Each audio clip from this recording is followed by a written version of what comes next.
యువత తలుచుకుంటే దేశ భవిష్యత్తు మారిపోతుందని మహారాష్ట్ర అదనపు డీజీపీ లక్ష్మీనారాయణ అభిప్రాయపడ్డారు.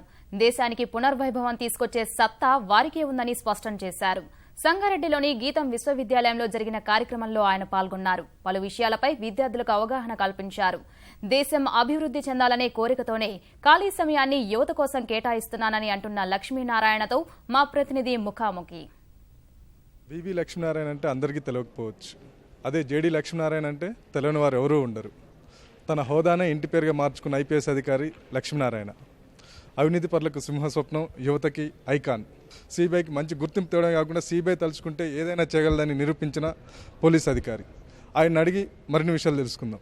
ఆంధ్రప్రదేశ్లో సిబిఐ జేడీగా చేసినప్పుడు మీరు చాలా కీలకమైన కేసు డీల్ చేసినప్పుడు ఎలాంటి రాజకీయ ఒత్తిళ్ళు వచ్చాయి, వాటిని ఎలా అధిగమించారు మీరు? ఏం రాజకీయ ఒత్తిడి లేవండి, నో రాజకీయ ఒత్తిడి. నేను రోజు ప్రాణాయామ చేస్తాను, యోగా ప్రాణాయామ. వీటి వల్ల ఏంటంటే మన ఎమోషనల్ బ్యాలెన్స్, స్ట్రెస్ ఏదైతే మనం ఇప్పుడు సఫర్ అవుతున్నామో దాని నుంచి మనం దూరం అవ్వచ్చు అనమాట. అందుకని ఈరోజు గీతం యూనివర్సిటీలోకి వచ్చి విద్యార్థులకు అదే చెప్పాను నేను. మన వృత్తి మీద, మనం చేస్తున్న పని మీద మనం కాన్సన్ట్రేట్ చేయొచ్చు అనమాట. ఇప్పుడు మహారాష్ట్ర అడిషనల్ డీజీపీగా ఉన్నారు మీరు. అది అలా సాధారణ పోలీస్ అధికారిగా మీకు బాగా అనిపిస్తుందా, లేదా సిబిఐలో చేసిన తక్కువ టైం మీకు ఎలాంటి అనుభూతి? రెండిట్లో మీరు దేన్ని ఎంజాయ్ చేశారు? ఇదేంటంటే ఒక్కొక్క ఫేజ్ ఉంటుందండి. ఇందులో ఏంటంటే సిబిఐలో ఉన్నప్పుడు ఇన్వెస్టిగేషన్ మీద, ఇప్పుడు ఈ యాజ్ ఎ యూనిఫార్మ్డ్ ఆఫీసర్గా ప్రజల్లో వెళ్ళి వాళ్లకున్న సమస్యలను తీర్చడానికి. మీకున్న ఖాళీ సమయాన్ని మొత్తం యువతతో ఉండడానికి కేటాయిస్తున్నారు. అసలు మీరు ఎందుకు యువత మీద కాన్సన్ట్రేట్ చేయడానికి గల కారణాలు ఏంటి? ఎందుకంటే భారతదేశాన్ని పునర్నిర్మించాలంటే యువతే వాళ్ళు పూనుకోవాలన్నమాట. మన భారతదేశం యొక్క మొత్తం హిస్టరీ కూడా మీరు చదివినా కూడా ఏ కాలంలో ఏ విధమైన మార్పులు వచ్చారో ఆ కాలంలో కూడా యువతనే లీడ్ తీసుకొని వాళ్ళు ముందుండి నడిపించారనమాట. కాబట్టి అటువంటి మళ్ళా ఒక అవకాశం భారతదేశానికి ఇప్పుడు వస్తుంది. 2020 సంవత్సరానికంతా మన భారతదేశం పూర్తిగా యువతతో నిండిపోబోతుంది. మన సరాసరి వయస్సు 29 సంవత్సరాలు కాబోతుంది. కాబట్టి ఇటువంటి అవకాశాన్ని కనుక మనం ఖచ్చితంగా ఉపయోగించుకొని మన యువత ద్వారా మన దేశాన్ని పునర్నిర్మాణం చేసే అవకాశం మనకు ఉంది. ఈ విషయం గురించి అబ్దుల్ కలాం గారు ఎప్పుడు అంటుండేవాడు. లీడ్ ఇండియాలో మేము ఏదైతే పనిచేస్తున్నామో దాని గురించి ఆయన చెప్పినప్పుడు ఫైర్ని వాళ్ళలో క్రియేట్ చేయగలిగామంటే డెఫినెట్గా భారతదేశం నెంబర్ 1 దేశం అవుతుందని ఆయన చెప్పిన ఈ ద్వారా ఆయన శిష్యులుగా ఈ పని చేస్తున్నాం అనమాట. మీరు యువతకి ఇచ్చే సందేశం ఏంటి? యువతకి ఇచ్చే సందేశం అంటే వాళ్ళలో అమోఘమైన శక్తి ఉంది కాబట్టి ఆ శక్తిని గుర్తించమని వాళ్లకు చెప్పడం, వాళ్ళ జీవితాన్ని ఏ విధంగా మలుచుకోవడం, ఏ విధంగా పరివర్తన చెందడం, వీటి గురించి నాకున్న కొద్ది జ్ఞానంతో వాళ్ళతో మాట్లాడుతుంటాను. కాబట్టి కొంతమంది అయినా ఈ విధంగా మారి మనకు మళ్ళా ఒక భారతదేశానికి ఒక మహర్దశను మళ్ళా తీసుకురాగలిగితే మన వంతు ఏదో ఉడతా భక్తిగా మనం కూడా చేయాల్సిన పని మనం చేసామన్న భావన మనసులో కలుగుతుందన్నమాట. మేధో సంపత్తి, భారతదేశానికి చెందిన మేధో సంపత్తి మొత్తం ఇతర దేశాలకి వలసపోతుంది అనే ఒక మాట కానీ ఆరోపణ కానీ ఉందండి. ఎందుకంటే భారతదేశంలో అవకాశాలు లేవు అని యువత అంటున్నది, ఈరోజు ఆరోపిస్తున్నారు. దీనికి మీ అభిప్రాయం ఏంటి, మీ సమాధానం ఏంటి? భారతదేశంలో ఎన్నో అవకాశాలు ఉన్నాయి. ఎందుకంటే ఇప్పుడు మేక్ ఇన్ ఇండియా అని ఏదైతే ప్రధానమంత్రి గారు సందేశం ఇస్తున్నారో, ఎందుకంటే మన దేశంలో ఉన్న పనులు మనమే చేసుకుందాం, విదేశాల్లో ఉన్న వాళ్ళు కూడా ఇక్కడికి వచ్చి మన ఉత్పత్తులు చేయాలన్నది కూడా దాంట్లో ఒక కాన్సెప్ట్.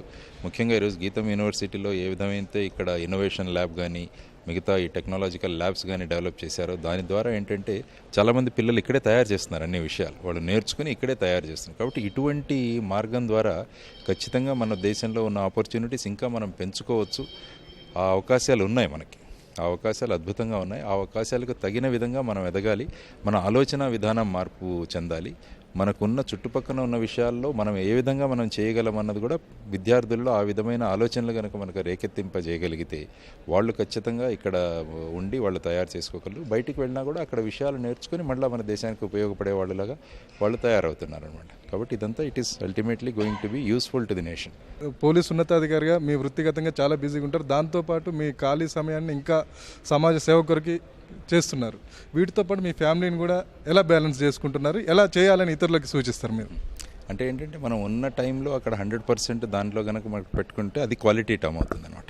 సపోజ్ ఇక్కడికి వస్తున్నాం, విద్యార్థులతో ఉంటున్నాం, ఇది ఒక క్వాలిటీ టైం అనమాట. కాబట్టి ఈ విధంగా టైం 24 గంటలు మనం ఎలా ఉపయోగించాలన్నది మన మీద ఆధారపడి ఉంటుంది.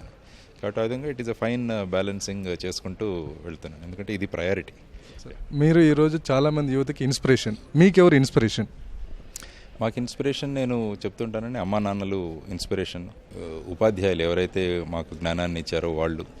కోర్స్ ఉపాధ్యాయుల వర్గంలోనే అంటే స్వామి వివేకానందుల వారు, అబ్దుల్ కలాం గారు, ఈ విధమైన గొప్ప వ్యక్తులు కూడా వాళ్ళ మాటల ద్వారా వాళ్ళు ఎంతో స్ఫూర్తినిస్తుంటారు. కాబట్టి వీళ్ళంతా ఇన్స్పిరేషన్గా తీసుకుంటుంటారు. ఇంకొకటి డిపార్ట్మెంటల్ క్వశ్చన్ సార్. ఈ మధ్యన పోలీసు అధికారులలో ఒక నిర్లిప్తత ఏర్పడింది, మేమేం చేయలేకపోతున్నాం అని అంటుంటున్నారు చాలామంది ఆఫ్ ద రికార్డులో. ఒక సక్సెస్ఫుల్ పోలీస్ ఆఫీసర్గా మీరు వాళ్ళకి ఎలాంటి సూచన ఇస్తారు?